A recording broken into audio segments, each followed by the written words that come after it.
এবার সমুদ্র সীমান্তে নজর দিয়েছেন রাজনাথ সিং। সিকিমে ভয়াবহ ধস, এবার সতর্কতা উত্তরে।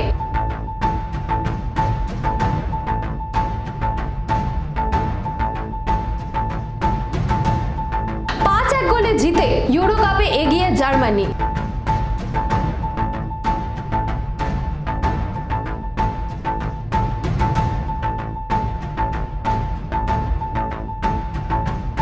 দায়িত্ব নিয়েছেন কিন্তু পারিশ্রমিক নিলেন না জাদেজা।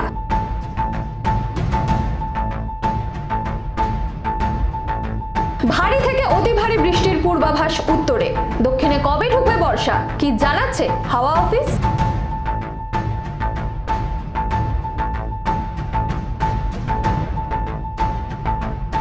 সালটা 2023।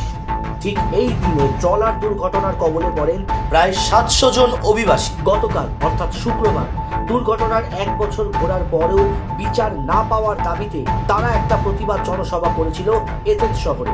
জানা যায় প্রায় 1000 মানুষের মধ্যে ওই দুর্ঘটনায় যারা বেঁচে ছিলেন তারা নিখোঁজের উদ্দেশ্যে তাদের সম্মিলিত ছবির ব্যানার নিয়ে এথেন্স পার্লামেন্টের বিচারের দাবিতে প্রতিবাদ জানান। 1 বছর পর কোস্ট গার্ডের ভূমিকা নিয়ে নৌ আদালতের একটি তদন্ত প্রাথমিক পর্যায়ে সীমিত হয়ে আছে। গ্রিসের নৌ পরিবহন মন্ত্রী ধৈর্য ধরার আহ্বান জানিয়েছেন। গ্রিসের ডিজাস্টার ভিকটিম আইডেন্টিফিকেশন ইউনিটের কমান্ডার বলেছেন 82 জনের মধ্যে মাত্র 74 জনকে শনাক্ত করা গেছে। কিন্তু আফ্রিকা, মধ্যপ্রাচ্য এবং এশিয়ার আরো অনেক পরিবার চেক করবার জন্য গ্রিসে ডিএনএ নমুনা পাঠিয়েছেন। স্থল সীমানা এবং সামুদ্রিক নিরাপত্তার উপর সরকারের মনোযোগ কেন্দ্রীভূত করবার সিদ্ধান্ত নিয়েছেন রাজনাথ সিং, যা একটি বৃহত্তর দৃষ্টিভঙ্গির পরিচয় দেয়। তার উদ্দেশ্য উত্তর এবং দক্ষিণকে এক সুতোয় আবদ্ধ করা। প্রতিরক্ষা মন্ত্রী রাজনাথ সিং শুক্রবার বলেছেন যে এখন মূল লক্ষ্য হবে সামুদ্রিক নিরাপত্তা জোরদার করা এবং ভারত মহাসাগর অঞ্চলের ভারতের নৌশক্তির উপস্থিতি আরো শক্তিশালী করবেন, এই প্রতিশ্রুতিও দিয়েছে।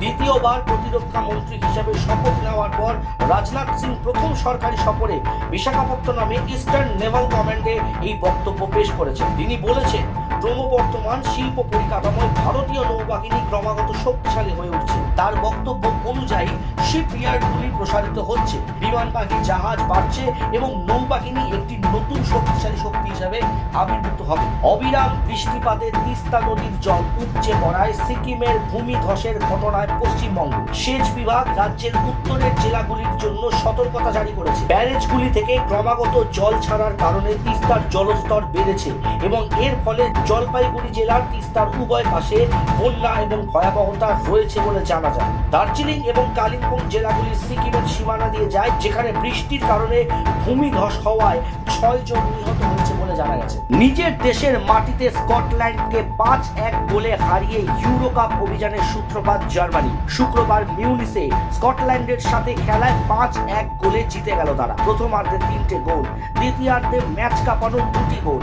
গোল করেন ফ্লোরিয়ান উইটস, জামাল মুসিয়ালা, কাই হাভার্টস, নিকলাস ফুলক্রুক এবং ক্রমার চ্যানার। দ্বিতীয়ার্ধে ম্যাচ কাঁপানো 2টি গোল করে জিতে গেল জার্মানি। এদিকে একদিনের বিশ্বকাপে আফগানিস্তানের মেন্টর ছিলেন প্রাক্তন ক্রিকেটার জাদেজা। সূত্রের খবর, পারিশ্রমিকের বদলে জাদেজা চেয়েছেন অন্য একটি জিনিস। গত বছর একদিনের বিশ্বকাপে মেন্টর হিসেবে থাকা প্রাক্তন ক্রিকেটারের তত্ত্বাবধানে সাফল্য পেয়েছিল আফগানিস্তান, কিন্তু আফগান ক্রিকেট বোর্ডের সিইওর সূত্রে জানা যায় যে তিনি কোনো পারিশ্রমিকই গ্রহণ করেননি। উল্টে তিনি চেয়েছেন যে টিম ভালো খেলুক, সেই হবে তার কাছে সবচেয়ে বড় পারিশ্রমিক। 18 এবং 19 জুনের মধ্যে সমগ্র দক্ষিণবঙ্গে মৌসুমী বায়ু প্রবেশ করবে বলে পূর্বাভাস জারি করেছে আবহাওয়া দপ্তর। উত্তরে আজও ভারী থেকে অতি ভারী বৃষ্টির পূর্বাভাস রয়েছে। পূর্ব থেকে পশ্চিম একটি অক্ষরেখা রয়েছে উত্তরপ্রদেশের মেঘালয় পর্যন্ত, সেটি আসাম উত্তরবঙ্গের উপর দিয়ে গেছে। এছাড়াও একটি ঘূর্ণাবর্ত রয়েছে পূর্ব বিহার এবং উত্তরবঙ্গের উপর। মূলত এই ঘটনার উপরে ভিত্তি করেই পূর্বাভাস জানিয়েছেন আবহাওয়া দপ্তর। দক্ষিণবঙ্গেও প্রায় সমস্ত জেলায় বিক্ষিপ্তভাবে বজ্রবিদ্যুৎ সহ বৃষ্টির পূর্বাভাস জানিয়েছে। কাল এবং পরশু জেলায় জেলায় বৃষ্টির পরিমাণ এবং তার ব্যাপকতা বাড়বে। 70 থেকে 75% এলাকা জুড়ে বৃষ্টি হবে, এমনটাই জানালো আবহাওয়া দপ্তর।